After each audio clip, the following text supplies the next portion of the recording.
नाज़रीन, पुरानी कहावतें हैं कि अगर कुएं का पानी जांचना हो तो पूरा कुआं निकालने की जरूरत नहीं होती, सिर्फ एक डोल काफी होता है। अगर देग के चावलों को चेक करना हो तो पूरी देग खाने की जरूरत नहीं होती, एक प्लेट से पता चल जाता है कि देग के अंदर कैसे चावल बने हैं। कल जो कुछ हुआ नैब ऑफिस के बाहर मरियम नवाज की पेशी के मौके पर, उस पर हुकूमत का अलग मौकफ है, उस पर ऑपोजिशन का अलग मौकफ है। यह बात ठीक है कि नून लीग अपने दौरे हुकूमत में यह सब कुछ ऑपोजिशन के साथ करती आई है, लेकिन सवाल यह पैदा होता है कि पाकिस्तान तहरीक इंसाफ जो कि तब्दीली का दावा लेकर बरसरे इक्तदार आई थी, उसने भी नून लीग की उन्हीं प्रैक्टिसेस को कंटिन्यू किया जिसके अंदर जो इदारे होते हैं सिटिंग गवर्नमेंट के इशारों पर काम करते हैं, उनकी अपनी कोई से नहीं होती। मैंने जो प्रोग्राम के शुरू में कुएं के डोल का हवाला दिया, देग के चावलों का हवाला दिया, वो सिर्फ और सिर्फ इसलिए दिया कि कल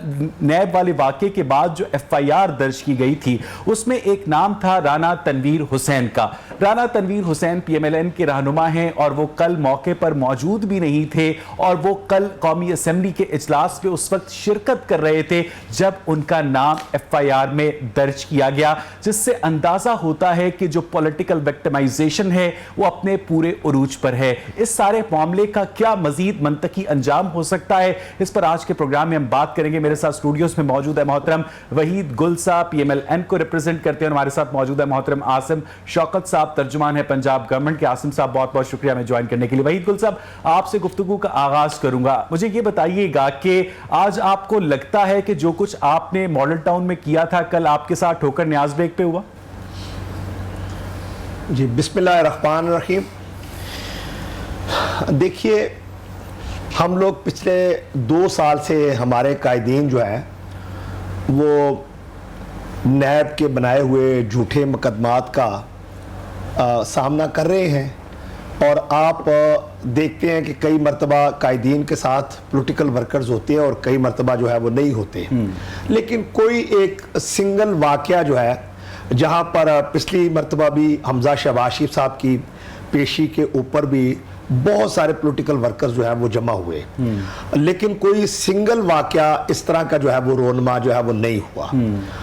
और ना हम चाहते हैं कि कोई इस तरह का मामला जो है वो सामने आए, मगर बदकिस्मती से अब देखिए, मैं समझता हूं कि ये बात अपनी जगह के ऊपर ठीक है कि पॉलिटिकल वर्कर्स का जो पारा है वो ऊपर की जानिब जो है वो बढ़ रहा है और वो समझता है कि जो इनके लीडरान हैं उनके साथ जो है वो ज्यादती की जा रही है और झूठे मुकदमात बनाए जा रहे हैं। मुझे सिर्फ आज आप एक सवाल का जवाब दे दें। सड़कों पे किया जाएगा वर्कर्स की जानिब से कि कौन ठीक है कौन गलत है, अदलिया को फिर बंद कर देना। अब आप ये देखिए, सड़कों के ऊपर जाने का मसला नहीं है, मसला ये है कि जहां पर आपके कायदीन की लीडरान की तजलील की जाए, केसेस ना बनाए जाए बल्कि झूठे मुकदमात बनाकर उनकी तजलील वाला रवैया इख्तियार किया जाए, तो फिर वहां पर मैं समझता हूं अगर आपके लीडरान की तजलील हो रही है। वहीद गुल साहब, मुझे ये बताइएगा कि आपके वर्कर्स को अंदाजा था कि उन्होंने मोटरवे एग्जिट के ऊपर ट्रैफिक रोककर, ठोकर न्याज बेग के ऊपर ट्रैफिक रोककर लोगों को कितनी बड़ी अजियत में मुब्तला किया, कुछ अंदाजा है? कोई किसी किस्म की ट्रैफिक को नहीं रोकी? नहीं, आप मेरा सवाल, आपने सवाल के जवाब मुझसे ले लें। पॉलिटिकल वर्कर्स ने कोई किसी किस्म की ट्रैफिक जो है वो बजाते खुद नहीं रोकी, बल्कि इन्होंने बिल्कुल मैंने खुद देखा कि जो मुल्तान से जो ट्रैफिक आ रही थी वो सारी जो है वो डाइवर्ट कर दी थी इन्होंने रिंग रोड के ऊपर जो है। तो ये इंतजामी मामलात थे इनके। अगर ये इंतजामी मामलात के ताई इन्होंने ये कुछ किया था, पाकिस्तान तो फिर एक आम शहरी का रास्ता रोकने का इख्तियार आपको किसने दिया? ये आप गवर्नमेंट से पूछिए। नहीं, वही आपको जवाब देना पड़ेगा। ये गवर्नमेंट से कहने वाला है, वो अपने तौर पर जवाब दे। मुझे ये बताइएगा, आप जवाब सियासी एहतजाज का हक बजा कि ये सिलसिला कब जो है वो झूठे मुकदमात का होना बंद होगा? क्या आपने नहीं देखा कि इससे पहले नवाज शरीफ के ऊपर डिक्टेटर ने जो है किस तरह रोक सकते हैं? आप बूढ़ी औरतों को किस तरह से हवाई जहाज के, हेलीकॉप्टर के अगवा के केसेस जो है वो बनाए। बात का जवाब देना वहीद गुल साहब, मेरी बात का जवाब दे प्लीज। आसिम साहब आपकी इजाजत से मैं आता हूं आपके पास। वहीद गुल साहब, झूठे मुकदमा बनाए जा रहे हैं, आपकी सारी बातें ठीक है। 25 साल के, मुझे आप बताएं ना, वहीद गुल साहब आपकी सारी बातें ठीक है कि एक जमीन खरीदने का क्या मुझे हक नहीं है इस पाकिस्तान के अंदर, मुझे बताएं। और उसके ऊपर अच्छा जो है आप इसको डायरेक्टली रिस्पॉन्ड नहीं करना चाह रहे, मैं इसके ऊपर दोबारा बात करूंगा। मुझे आसिम शौकत साहब ये बताइएगा कि इस सारे मौजू पर हम फिर बात करेंगे कि पॉलिटिकल वर्कर्स डी चौक में क्या करते रहे और सड़कों पर क्या करते रहे। मुझे ये बताइएगा कि राना तनवीर हुसैन का नाम FIR में शामिल करना इस बात की गम्माजी करता है कि लिस्ट पहले से तैयार थी, नाम बाद में डाले गए। बहुत शुक्रिया अवैस आपका। बहरहाल अवैस ज़रा हीटेड हो गई, मैं तो चाह रहा था कि अपना व्यू पॉइंट प्रेजेंट किया जाए बड़े एक तहम्मुल से।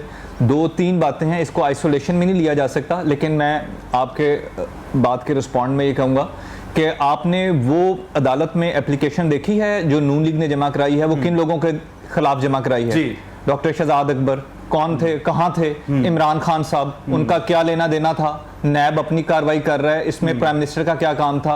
और जनाब चेयरमैन नैब, यानी कि आप क्या प्रेसिडेंट सेट कर रहे हैं कि किसी इंस्टीट्यूशन में आपके खिलाफ कार्रवाई हो रही है, आप उस इंस्टीट्यूशन के हेड के अगेंस्ट अदालत में चले जाते हैं। देखें, इंग्लिश की एक सेइंग होती है, the best way to know the future is to learn from the past. यानी कि अगर आपने मुस्तकबिल के दरीचों में झांकना है ना, तो माजी से लर्न करें। पाकिस्तान मुस्लिम लीग नून की एक हिस्ट्री रही है। नंबर 1, ये इंस्टीट्यूशंस को मिलाइन करते हैं, ये नैब नियाजी गठजोड़, ये क्या आप कर रहे हैं? ये आप मिलाइन कर रहे हैं नैब को। नंबर 2, ये इंस्टीट्यूशंस को पॉलिटिसाइज करते हैं। आपको सबको याद होगा शहबाज शरीफ साहब की एक कॉल टेप हुई थी जस्टिस क्यूम के साथ। नंबर 3, ये इंस्टीट्यूशंस पर अटैक कर देते हैं। सुप्रीम कोर्ट के ऊपर हमला याद है अवैसा आपको? जी, आप लोगों ने किया था। कल नहीं आप लोग तलवारें लटकाएंगे वहां पर। अच्छा, तलवारें लटकाना और हमला करना, छोड़े ना, इस पर आते हैं। मैं अपनी बात कर लूं। आसिम साहब, अब बात यह है कि बात पे राना तनवीर हुसैन का नाम FIR में शामिल करना, इस बात का मतलब यह है कि आप लोग पॉलिटिकल विक्टिमाइजेशन कर रहे थे, जो बंदा वहां पर था ही नहीं। अच्छा, मैं इस पे बड़ा, मेरा तो प्रिंसिपल वो है, अगर कोई आदमी वहां नहीं था और उसका नाम गलती से हो गया, अगर वो बिहाइंड द सीन आपके पास प्रूफ्स नहीं है कि वो इन्वॉल्व था किसी प्लान में, क्योंकि हमारा ये बिलीफ है कि ये एक प्लान एक्टिविटी थी। FIR में लिखा गया है कि ये लोग मौके पर मौजूद थे, अगर कार्य सरकार में मदाखलत की, पथराव किया, तोड़फोड़, ये आपकी मैं इंफॉर्मेशन को बिलीव करते हुए इसके ऊपर है। अगर कोई आदमी मौजूद नहीं था तो his name should not be included. नहीं, ये कहना काफी नहीं है ना। आपने इस FIR को दर्ज करने वाले पुलिस ऑफिसर के खिलाफ क्या कार्रवाई की? नहीं, उसका नाम, उनका नाम ऑटोमेटिकली उसमें एक्सक्लूड हो जाएगा। एक्सक्लूड होना बात की बात है। पहले मिलाइन FIR दर्ज करना खुद बजाते खुद एक जुर्म है। तो आपसे एग्री कर रहा हूं, मैं तो आपसे एग्री कर रहा हूं कि बहुत शुक्रिया आप एग्री कर रहे हैं। आपने मिलाइन नॉट राइट, FIR दर्ज करने वाले पुलिस ऑफिसर के खिलाफ क्या कार्रवाई की? अच्छा, इसके ऊपर इनको एप्लीकेशन देनी चाहिए, डेफिनेटली कार्रवाई होगी, क्योंकि इनका कहना है कि मिलाइन मान रहे हैं कि गलत FIR दर्ज की गई। आपकी इंफॉर्मेशन के ऊपर एक प्रिंसिपल स्टैंड ले रहा हूं कि अगर कोई आदमी वहां मौजूद नहीं था और उसका नाम FIR में है तो यह गलत हुआ है, वो नाम नहीं होना चाहिए। और दूसरी बात, दोबारा आपसे एग्री करता हूं, अगर ये लोग इस इशू को रेज करते हैं कि उस पुलिस अफसर के खिलाफ कार्रवाई होनी चाहिए, आप खुद नहीं करेंगे, तो जो ज़ाब्ता, वरना आप खुद नहीं करेंगे। तरीकाकार ही यही है।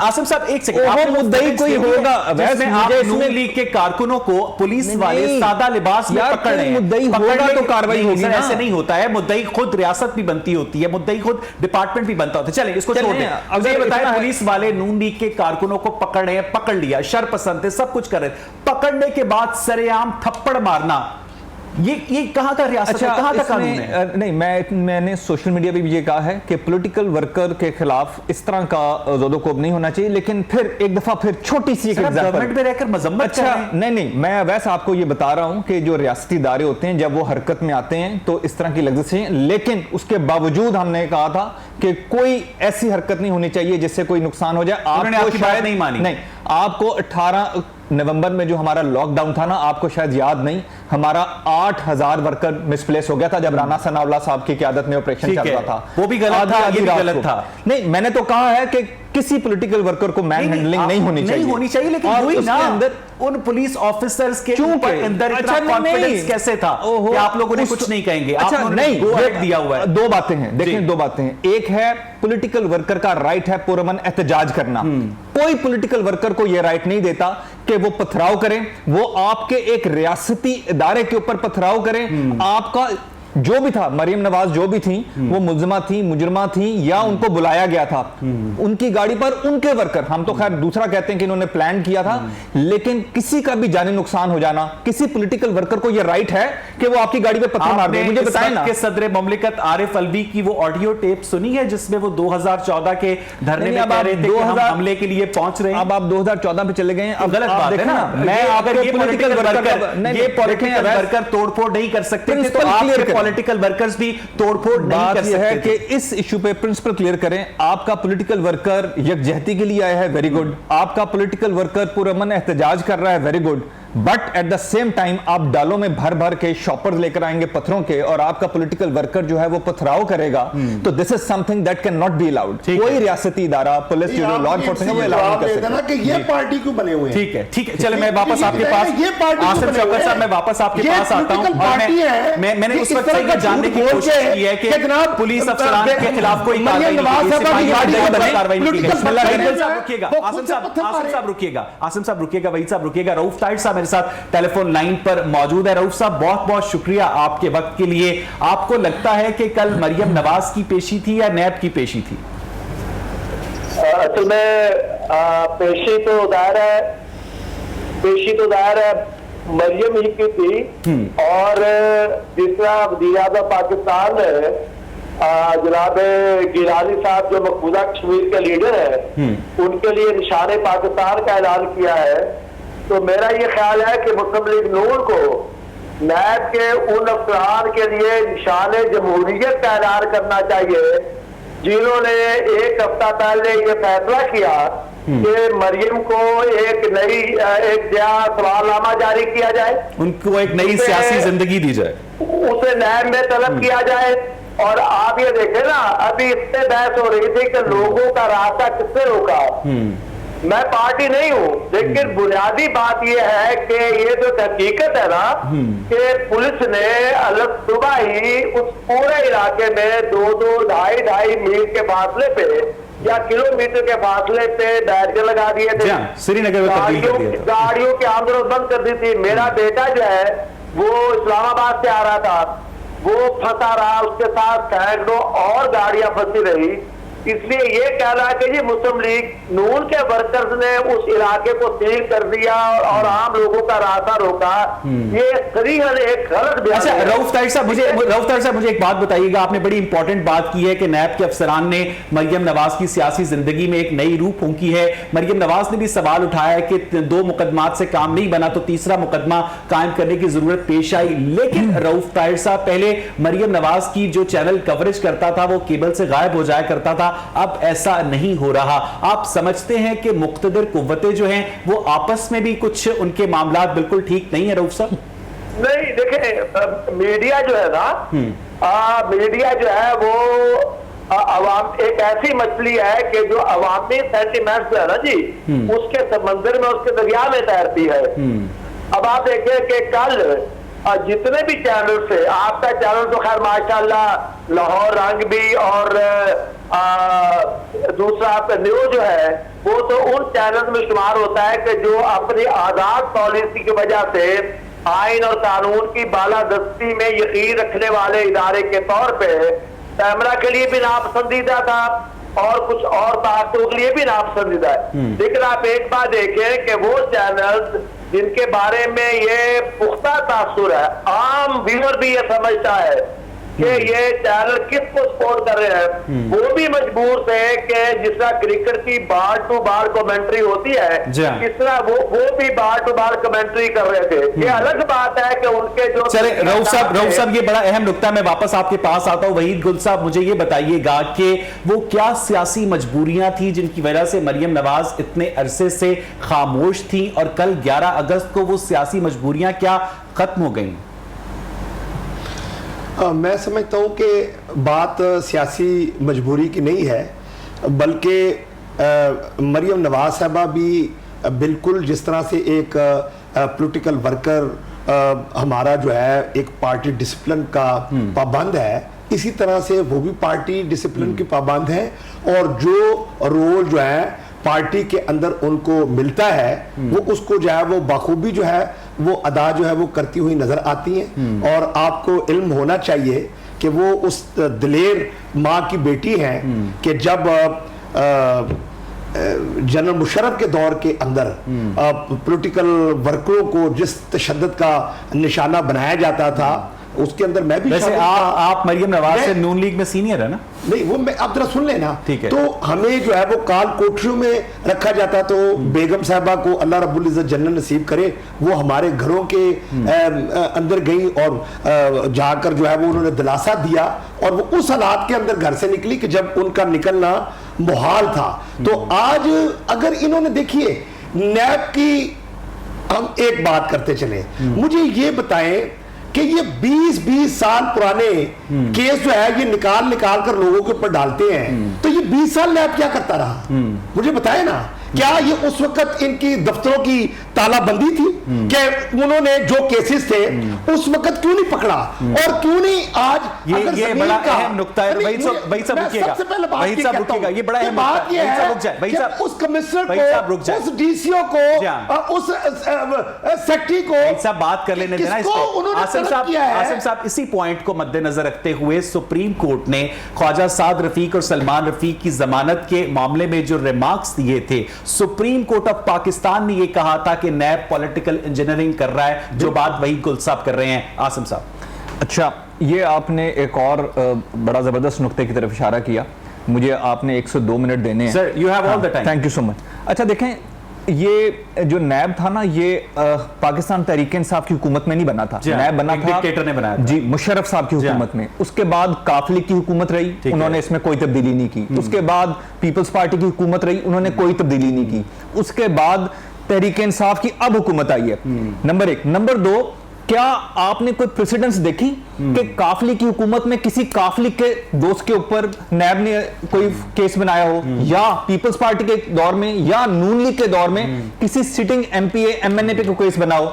देखें, ये अनप्रेसिडेंटेड है कि पहली दफा तहरीक इंसाफ की हुकूमत है, हमारे सिटिंग एमपीएस, हमारे सिटिंग मिनिस्टर्स, हमारे senior minister, so much so कि हमारा जो चीफ मिनिस्टर है वो भी नैब के चक्कर लगा रहा है कि सुप्रीम कोर्ट की ऑब्जर्वेशन गलत है। इसका मतलब ये है, इसका मतलब ये है कि सुप्रीम कोर्ट की ऑब्जर्वेशन गलत है। जो सुप्रीम कोर्ट है ना, वो अच्छा, मुझे एक सवाल का जवाब हाँ, सुप्रीम कोर्ट बेशुमार ऑब्जर्वेशंस देता है और उसका जो भी हुक्म है सर आंखों पर। मैं आपको ये बता रहा हूं कि पहली दफा ये हुआ है कि अपनी हिस्ट्री में नैब जो है वो इंडिपेंडेंटली और किसी पॉलिटिकल प्रेशर के बगैर काम कर रहा है। जिसके खिलाफ केस वो समझते हैं वो बना देते हैं, चाहे वो सिटिंग गवर्नमेंट हो, चाहे वो अपोजिशन हो, सो मच सो कि हमारे हलीफों के खिलाफ भी केस बने। मैं एक सिंपल सा क्वेश्चन पूछता हूं अवैस आपसे भी और अपने भाई वही साहब से भी, कि अक्रॉस द बोर्ड और ट्रांसपेरेंट जो अकाउंटेबिलिटी होती है, इसका क्या कॉन्सेप्ट होता है कि मुखालिफों का नाम भी आ रहा है, हमारे हलीफों का नाम भी आ रहा है, सो मच सो कि हमारी अपनी पार्टी के ministers, chief ministers, senior ministers का नाम भी आ रहा है। इमरान खान के जब नैब समझेगा बिल्कुल बनाएगा, नैब समझेगा। एक खुद चेयरमैन नैब का ये बयान है कि खुद चेयरमैन नैब का, सुन लेना आसिम साहब, मैंने आपको पूरा टाइम दिया ना, खुद चेयरमैन नैब का ये बयान है कि अगर हम पीटीआई के करप्ट लोगों को पकड़ लेंगे तो गवर्नमेंट कौन चलाएगा?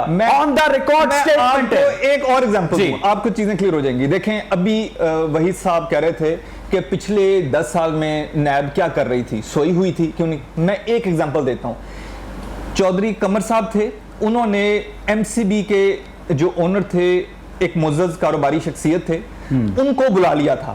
Prime minister had to intervene himself. Prime minister ने खुद इंटरवीन किया और उस केस की प्रोसीडिंग्स रखवा दी। तो नैब कैसे काम करेगा? अब क्यों नैब इतना काम कर रहा है कि कोई पॉलिटिकल प्रेशर नहीं है, प्राइम मिनिस्टर, प्रेसिडेंट कोई इंटरवीन नहीं करता है। आपने कहा इमरान खान साहब, जब इमरान खान साहब, मुझे बताएं इमरान खान साहब किस चीज में उनको बुलाएंगे? आपको नहीं पता? पहली दफा के ऊपर बुलाएं, उसमें क्यों नहीं बुला रहे हैं? इसका मतलब यह है कि नहीं बुला रहे हैं। इसमें अगर कोई मतलब यह है कि नहीं बुला रहे, नून लीग के मीडिया सेल का केस अगर होगी तो बुला लेंगे। और इमरान खान साहब, फॉर एग्जांपल बनीगाला वाला केस, इन्होंने टिल का जोर लगा लिया, ठीक है, आखिर में क्या निकला? कि सादिको अमीन का सर्टिफिकेट खुद दिलवा दिया। एक ट्रांजैक्शन 20-30 साल पुरानी ट्रांजैक्शन उन्होंने दे दी कि भाई सारी जिंदगी वहां कमाया। चेयरमैन नैब गलत कह रहे हैं, चेयरमैन नैब गलत कह रहे हैं कि अगर हम पीटीआई के करप्ट लोगों को पकड़ेंगे तो गवर्नमेंट कौन चलाएगा? मैं किसी सुप्रीम कोर्ट गलत कह रही है कि नैब पॉलिटिकल इंजीनियरिंग कर के ऊपर अवैस और किसी पर्सनालिटी पर कमेंट करना मेरा इस्तेहकाक नहीं। आप नैब को डिफेंड कर रहे हैं, नैब तो खुद अपने आप को डिफेंड नहीं कर रहा। देखे ना, एग्जैक्टली मैं नैब का तर्जुमान नहीं हूं, I am just telling you the truth. मैंने आपको नहीं, मैंने आपको हकायक बताए हैं, जो बात मैंने आपसे की है क्या ये हकीकत नहीं है? तो छोड़े ना, मेरी बात सुनो। एक मिनट, हमजा शहबाज शरीफ साहब को मुझे 1 साल से ज्यादा अरसे के लिए अंदर रखा हुआ है मैं और आज तक वो इनके ऊपर जो है आसिम साहब, आप अपनी बात पूरी करें, साथ इसको भी ज्वाइन कर लें। बीआरटी भाई साहब पॉइंट नोटेड, भाई साहब पॉइंट नोटेड नहीं आता। ओके जी, मालम जब्बा का जो है वो भाई साहब पॉइंट नोटेड, नजर नहीं आती। भाई साहब पॉइंट नोटेड। तो अब जी आसिम साहब, मैं सिर्फ एक सवाल का जवाब देता हूं। नहीं भाई साहब पॉइंट नोटेड, भाई साहब मैं सवाल का जवाब लेके दूंगा आपको। जी आसिम साहब, मैं कहता हूं सुने, खान साहब कहते थे कि जिनके ऊपर इल्जाम आ जाए, भाई साहब आप आसिम साहब का केस स्ट्रॉन्ग कर रहे हैं, उसके बाद जो है चले वो आसिम साहब तो आज आप अगर आपने अलीम खान साहब से रिजाइन ले लिया था, वहीद साहब बारी बारी करके आए ना, जरा सुने, वहीद साहब आप उनकी मुश्किल आसान कर रहे हैं, लेकर क्यों नहीं? जी आसिम साहब, जी आसिम साहब, अब मुझे आप सिर्फ बीआरटी का जवाब दे दें, उसके ऊपर भी नैब हरकत में नहीं आता। अच्छा, बीआरटी पे देखें, आप अगर बीआरटी को स्टडी करें, इसके 2 इश्यूज हैं। पहली चीज तो ये कि बीआरटी का जो केस है वो सुप्रीम कोर्ट में और हाई कोर्ट में है, जिनमें प्रोसीडिंग चल रही है और उसके ऊपर स्टे है इस वक्त, नंबर 1। नंबर 2, बीआरटी का जो प्रोसीडिंग्स हैं वो इसलिए नहीं हो सकती कि ये एशियन डेवलपमेंट बैंक की आप साइट पे चले जाएं, मुझसे पूछने की बजाय, वो एक इंटरनेशनल इंडिपेंडेंट इंस्टीट्यूशन है, वहां देखें कि डेडलाइंस क्या हैं। जब उनकी डेडलाइन प्रोलॉन्ग होती है, एशियन डेवलपमेंट बैंक खुद कह रहा है कि करप्शन हुई है। करप्शन की मैं बात नहीं कर रहा, मैं डेडलाइन की अब बात आ गई है कि अगर एशियन डेवलपमेंट बैंक ने कहा है करप्शन हुई है और उनकी कोई रिजर्वेशंस हैं तो ये छुपी नहीं रहेंगी।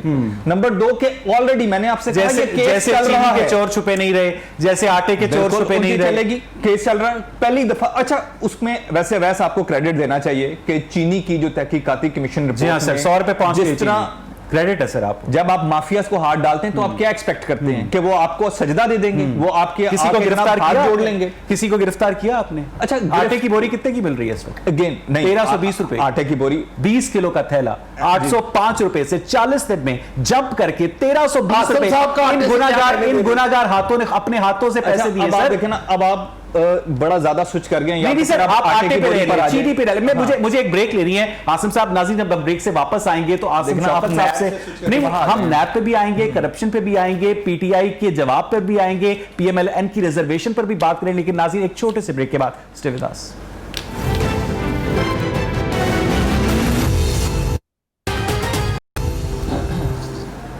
वेलकम बैक नाज़रीन। ब्रेक से पहले हम बात कर रहे थे पाकिस्तान के सियासी मंजरनामे के ऊपर। आसिम शौकत साहब का यह कहना था कि नैब बिल्कुल भी पॉलिटिकल इंजीनियरिंग में मुलव्वस नहीं है। नैब सिर्फ और सिर्फ पाकिस्तान तहरीक इंसाफ के दौरे हुकूमत में पाकिस्तान तहरीक इंसाफ के सिटिंग जो ऑफिशल्स हैं उन्हें बुलाता है, गवर्नमेंट के जो लोग हैं उन्हें बुलाता है।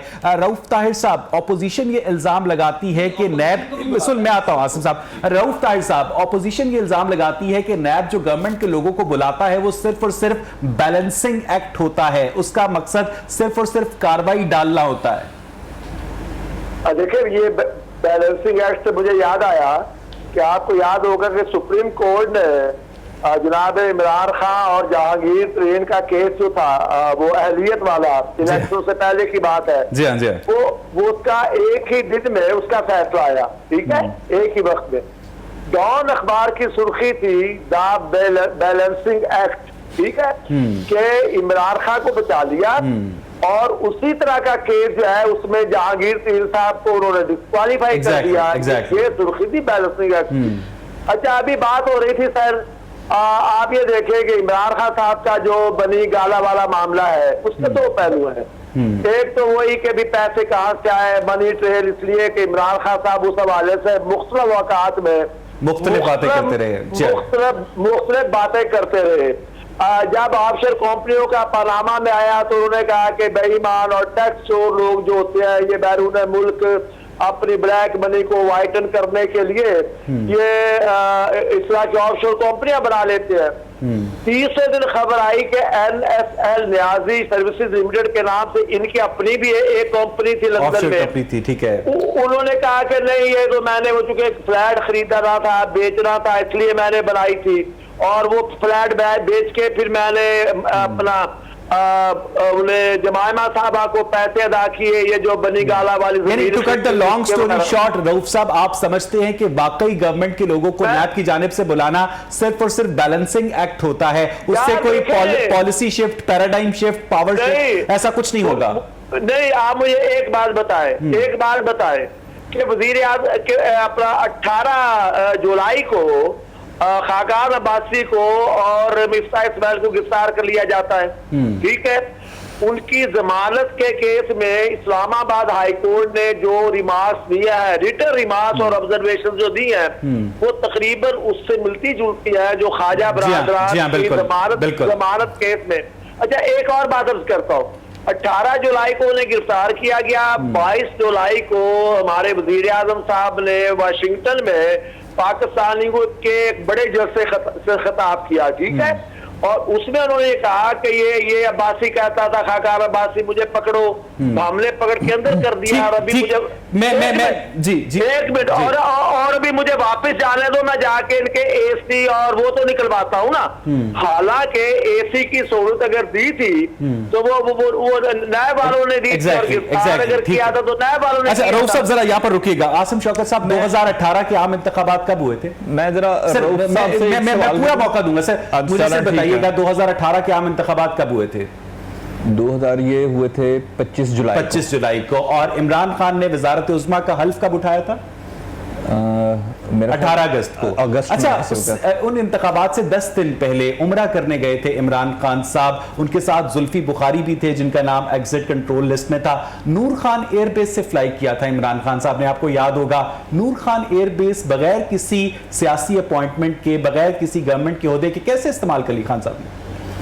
अच्छा, ये जो क्वेश्चन है ये बड़ा illogical I will establish the connection, otherwise हम तो गवर्नमेंट में थे ही नहीं। Yes, हम तो गवर्नमेंट में थे ही नहीं। I am asking you, तो आप लोग तो गवर्नमेंट में नहीं थे, आप लोग गवर्नमेंट में नहीं थे, डेफिनेटली नूर खान एयरबेस कैसे इस्तेमाल कर लिया आपको? एक फोन कॉल पर जुल्फी बुखारी का नाम ECL से कैसे निकल गया? नहीं, लेकिन वहां उसके वक्त कोई भी प्रोसीजर फॉलो हुआ होगा जिसके ऊपर हुआ प्रोसीजर फॉलो नहीं, मुझे अब इसकी डिटेल नहीं पता। अगर अब मैं कनेक्शन एस्टैब्लिश अगर अब आपने देखें, सुन लेना आसिम साहब, 2 साल पहले की एक ऐसी बात पूछ रही है। नहीं आसिम साहब, आपने ये कहा था, मैं आपको एक बड़ी साफ पहले के सवाल आपको एक बात बताता हूं। आसिम साहब मेरी बात सुनिए, मुझसे कनेक्शन ले लो, आगे से जवाब दे दीजिएगा कि आप लोग ये कहते हैं ऑपोजिशन को कि ये लोग इंस्टीट्यूशंस के ऊपर तनकीद करते हैं, और ये लोग ये कहते हैं कि इमरान खान साहब इंस्टीट्यूशन की जानिब से सिलेक्टेड आदमी है, और ये जो मैंने आपको एग्जांपल दी है वो उस केस को असर्ट करने के लिए। प्लीज नहीं, लेकिन मुझे अब उस केस की नहीं फ्रैंकली डिटेल पता, और ना ही मुझे ये फॉर्मेलिटीज पता है कि किस तरह होता है। मैं सिर्फ ये कह रहा हूं कि वो अगर कोई इजाजत लेके गया उम्रा करने तो वापस आ गया, और वो आज भी रेगुलर एयरपोर्ट से जाते हैं। अब एक क्वेश्चन को कनेक्ट करना चाहिए, रेगुलर एयरपोर्ट से गया या असल ECL होता है मुल्क से बाहर जाने के, वो मुल्क से बाहर गया, उसने कोई इजाजत ली होगी, उसने मेरी बात समझ गए होंगे ना? नहीं, मुझे अभी बात मेरी पूरी करनी है। आसिम साहब, मैं बड़ा मजेदार सवाल छोड़ने लगा वहीद भाई के लिए भी और आपके लिए भी। वो बाहर चले गए, उसके बाद उम्रा किया और वापस आ गए। ये मुझे नहीं पता क्या लीगल फॉर्मेलिटीज थी, ठीक है, आपने जो भी उसमें एस्टैब्लिश किया। दूसरी तरफ आपकी वहीद साहब की पार्टी के कायद एक 50-60 रुपए के ऊपर सुप्रीम हाई कोर्ट से जमानत लेकर जाते हैं कि हम इतने हफ्तों के बाद आ जाएंगे, चले जाएंगे, ह्यूमैनिटेरियन बेसिस पे इजाजत मिलती है। अब मुझे ये बताएं, वो बेचारा तो वापस आ गया, इनको क्या अमर माने हैं, ये क्यों वापस नहीं आ रहे हैं, क्यों अपनी पार्टी को छोड़ के चले गए हैं इतनी मुश्किल हालात में? एक तरफ ये कहते हैं जी बहुत मुश्किल हालात हैं, लीडर्स हैं कि वो लंदन में बैठे हैं, वो वापस ही नहीं आ रहे हैं। यार आप कमिट करके गए हैं, आपकी क्रेडिबिलिटी है, आपकी इंटेग्रिटी है, एक मुअज़्ज़ज़ तरीन अदालत इन्वॉल्व है, इसका why don't you come back? मैं इसका जवाब नहीं देना चाहता क्योंकि मैं इस प्रोग्राम का एंकर वहीद गुल साहब, प्लीज आप रिस्पॉन्ड कीजिएगा कि जब नवाज शरीफ साहब कमिट करके गए थे कि वो वापस आएंगे, शहबाज शरीफ साहब बार बार ये कह रहे थे लाहौर हाई कोर्ट के अंदर, बिल्कुल ठीक कह रहे हैं ये कि उन्होंने कमिट किया था कि जैसी उनकी तबीयत बेहतर होगी वो वापस आएंगे, लेकिन तब भी ये लोग ये कह रहे थे कि वापस नहीं आएंगे। खुद फवाद चौधरी साहब इनके अपने बंदे डॉक्टर फैसल सुल्तान की रिपोर्ट के ऊपर तशवीश का इजहार कर रहे थे कि रिपोर्ट सही नहीं है। खैर ये अलग नुक्ता है। आसिम साहब, मुझे वहीदुल साहब जवाब दीजिएगा, नवाज शरीफ साहब वापस क्यों नहीं देखिए, आए? पहले तो बात ये है कि उनकी साहबजादी को तो ये बर्दाश्त कर लें। तो नहीं सर, ये बाकी जवाब है नहीं है, कि- नहीं, ये मैं जवाब पूरा वहीदुल साहब, मैं जवाब आपको जी, पूरा देता हूँ। जी।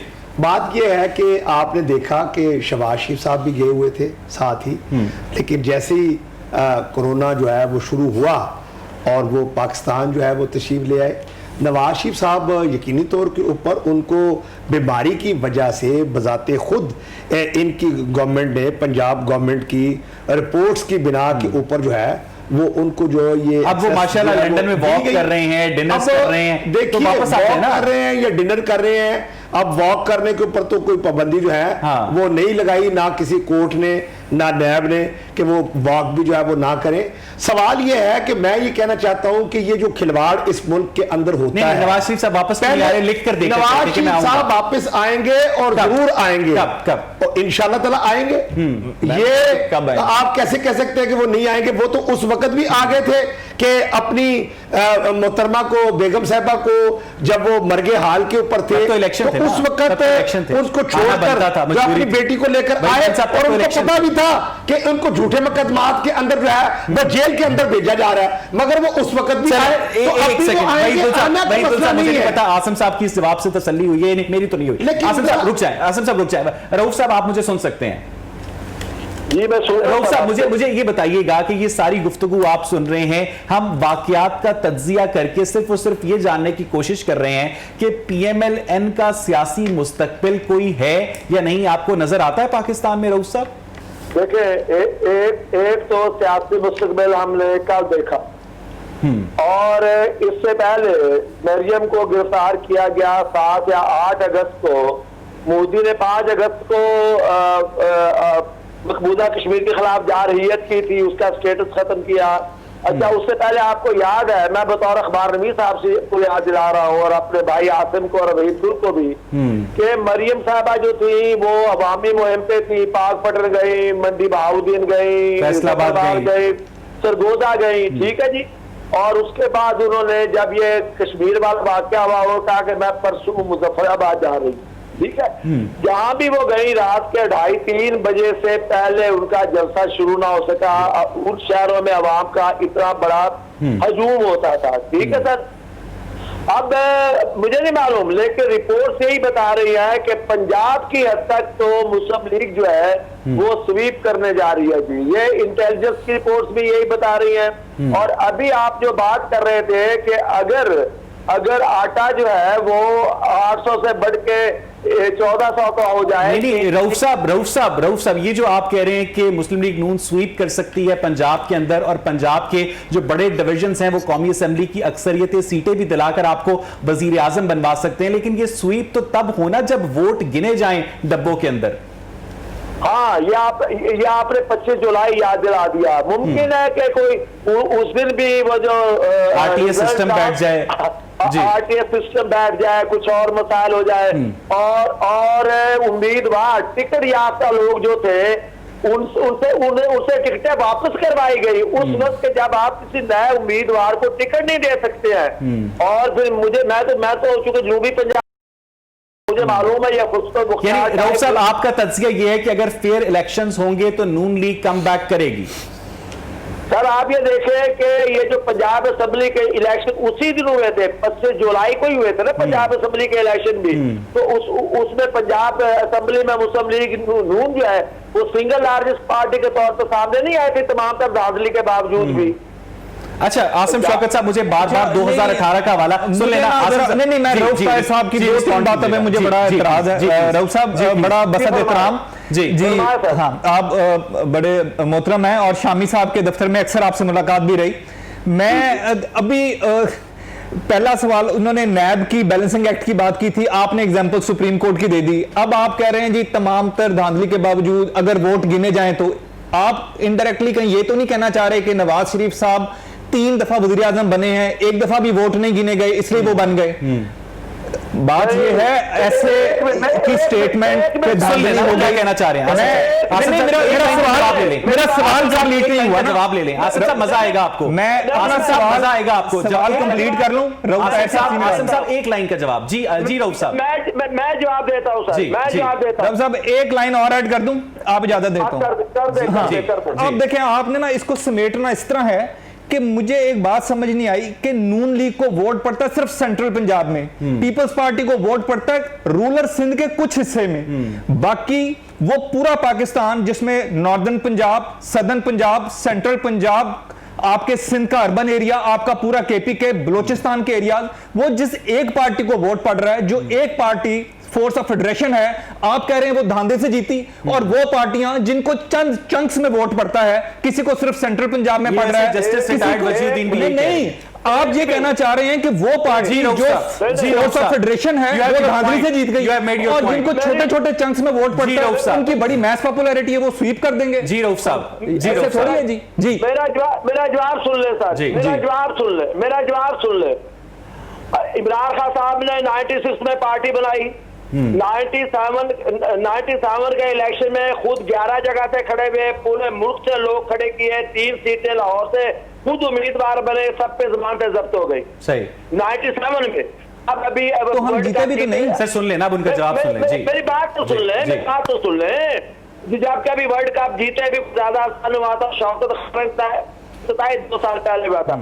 उसके बाद 2002 का इलेक्शन लड़ा उन्होंने, डिक्टेटर की रेफरेंडम की भरपूर हिमायत, उसके बावजूद एक सीट जीते 2002 के इलेक्शन में, और वो जीते मियां वाली के अपने घर से सीट। ठीक है सर, आजम भाई की तारीफ।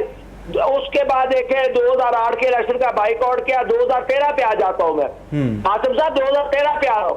इमरान खान साहब ने के 35 फंक्शन लगाए गए हैं पंजाब में, और सेठी ने लगाया। मेरे पास उस मोबाइल फोन की रिकॉर्डिंग मौजूद है जो सेठी ने उस इलेक्शन की रात को वाशी को किया कि मैंने 35 फंक्शन लगा दिए हैं।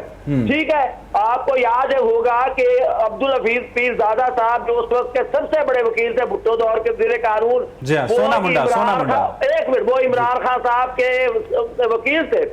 उस वक्त की चीफ जस्टिस ऑफ पाकिस्तान जो थे, उनकी सरबराही में सुप्रीम कोर्ट ने कमीशन बनाया, और जब उनसे ये कहा गया कि सबूत लाओ भाई, वो टेप का है 35 फंक्शन वाली, वो जो चीफ जस्टिस और रमदे की साजिश थी वो कहा है, वो जो अपना उर्दू बाजार में जाली बैलेट पेपर। नहीं रऊफ साहब बड़ी माजरत के साथ, आसिम साहब मैं समझ रहा हूं आप क्या कहना चाह रहे हैं।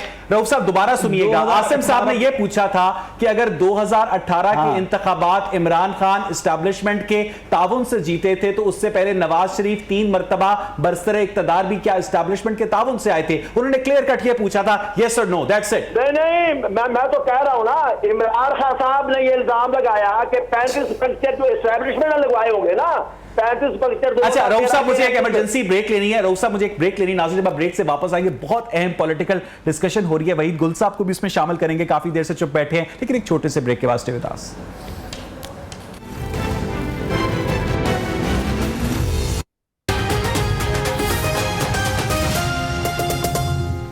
मुल्क के कोने कोने। वेलकम बैक नाज़रीन। ब्रेक से पहले आसिम शौकत साहब ने $1 मिलियन क्वेश्चन रेज किया था रऊफ ताहिर साहब के लिए, और रऊफ साहब ने एक तवील हिस्टोरिकल कॉन्टेक्स्ट के बावजूद भी वो सवाल का जवाब कम से कम मुझे तो नहीं समझ आया कि वो देना चाह रहे। रऊफ साहब एक मतलब फिर आसिम साहब ने जो सवाल किया था कि अगर इमरान खान एस्टैब्लिशमेंट के ताउन से बरसरे इक़्तिदार आए हैं, तो इसका मतलब है कि जब भी पाकिस्तान में इससे पहले नवाज शरीफ वजीर आजम बने थे, तो उन पर भी वही फॉर्मूला अप्लाई होता है। नहीं, तो ये तो साबित करना पड़ेगा ना आपको। नहीं सर, रऊफ साहब आप ज्यादती कर रहे हैं। रऊफ साहब आप भी 2018 में साबित कर रहे हैं। रऊफ साहब आप ज्यादती कर रहे हैं। रऊफ साहब आप ज्यादती कर रहे हैं। रऊफ साहब देखें, बात हुई थी। चले आसिम साहब, you have made your point. जी आगे चलें। रऊफ साहब मेरे बड़े सीनियर और बड़े मोहतरम दोस्तों में से हैं। रऊफ साहब देखें मोहतरम भाई, आईजीआई बनी 88 में, आईजीआई बनी, ठीक है, उसके नतीजे में बेनजीर साहबा वजीर आज़म बनी। ठीक है। 90 में एस्टेब्लिशमेंट का इंतखाब गुलाम मुस्तफा जतोई साहब थे, लेकिन चूंकि बेनजीर के खिलाफ सारी कैंपेन जो थी वो नवाज शरीफ ने बतौर IGI के सदर के चलाई, और पंजाब में और विभाग में जो वहीद गुल साहब इस बात का जवाब आप देंगे? जी जी जी ठीक है सर। तो मैं तो ये अर्ज कर रहा हूँ, फिर आप मान रहे हैं ना कि आसिम साहब ठीक कह रहे हैं? नहीं, आसिम साहब कैसे ठीक कह रहे हैं? आसिम सर आप खुद कह रहे हैं कि IGI बनवाई गई, उनमें पैसे बांटे गए, 25 लाख रुपए का ब्रीफ केस नवाज शरीफ साहब ने भी लिया। असलम बेग साहब की स्टेटमेंट है असगर खान केस में। मेरी बात सुन ले मोहतरम भाई, मेरी बात सुन ले। ये एक अलग बहस हो जाएगी, इसलिए कि अब आप अच्छा चले रऊफ साहब रुक जाए। वहीद गुल साहब, ये जो सवाल है आसिम शौकत साहब का, तमाम तर मौजूदा सियासी उसका जवाब बड़ा क्लियर दूंगा। जी प्लीज हमारे इस वक्त जी प्लीज इत्तेफाक करें या ना करें, मैं आपसे सवाल ये करता हूं कि इस स्टूडियो के अंदर आने का अगर एक ही दरवाजा हो और कोई दरवाजा ना छोड़ा गया हो, ठीक है, तो फिर आप क्या कहेंगे? यानी मजबूरी के वक्त घोड़ा खाया? नहीं घोड़ा नहीं, मैं और बात कर रहा हूं। अगर जुल्फकार अली भुट्टो साहब भी इसी दरवाजे से आए हों, ठीक है, लेकिन वो फिर दरवाजे से आने के बाद पाकिस्तान के तहफ़्फ़ुज़ की बुनियाद एटमी ताकत बनने की बुनियाद पर रखे, और अगर नवाज शरीफ साहब भी इसी दरवाजे से आए हों और वो पाकिस्तान को एटमी ताकत बना दें और मोटरवे के जाल बना दे और मुल्क की जो ये सारी बातें मान लूंगा। बड़ा अहम बात है, आपने सवाल किया, जवाब दे रहे। और अगर वो बिजली को अंधेरों से निकालकर उजालों में ले जाएं और लोग उनको अपने कंधों के ऊपर अपना महबूब कायद जो वो माने, तो फिर एक डिक्टेटर आए और उसके ऊपर झूठे मुकदमात बनाने के बाद उनको हुकूमत से बाहर कर दे और उनको जला वतन कर दे। क्या कह रहे हैं? जुल्फकार अली भुट्टो के ऊपर झूठे मुकदमात बनाते उनको फांसी के ऊपर चढ़ा दिया जाए। साहब सुन ले, भाई साहब आपकी बात मान ली मैंने, भाई साहब आपकी बात मान ली। सही कहा, टिकटे आजाद किया गया हमारे तो जितने वहां जनूबी पंजाब के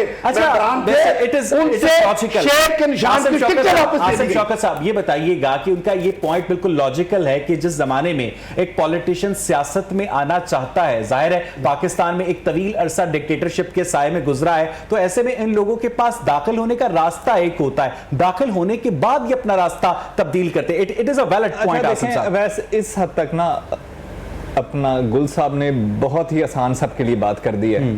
उन्होंने इतनी अच्छी एग्जाम्पल दी है कि बावजूद तमाम तर नजरियाती इख्तलाफ के मैं इस एग्जाम्पल से एग्री करता हूँ, और इसी एग्जाम्पल के तहत हमें ये बात डिस्कस ही नहीं करनी चाहिए, क्योंकि उन्होंने जो एग्जांपल दिया मेरा ख्याल है जो भी अहले नज़र और अहले शऊर है उसे समझ आ जाएगी। पॉजिटिव नोट के ऊपर आज का प्रोग्राम हम खत्म करते हैं। आसिम शौकत साहब thank you very much, Rauf Tahir साहब, वहीद गुल साहब, नाज़रीन आपने आज का प्रोग्राम देखा, अपने फीडबैक से हमें जरूर आगाह कीजिएगा। प्रोग्राम देखने के लिए शुक्रिया।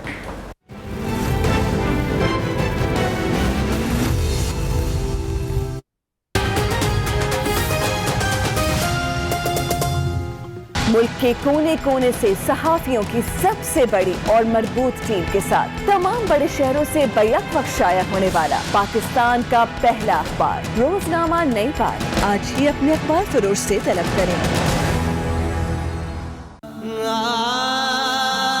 जिंदगी और मौत के दरमियान सिर्फ एहतियात जितना फासला है। काश इतना सा किया होता तो आज ये पछतावा ना होता। अब भी वक्त है, खुद को दूसरों से और दूसरों को खुद से बचाएं, पहले से ज्यादा एहतियात करें। अब जब भी बाहर जाएं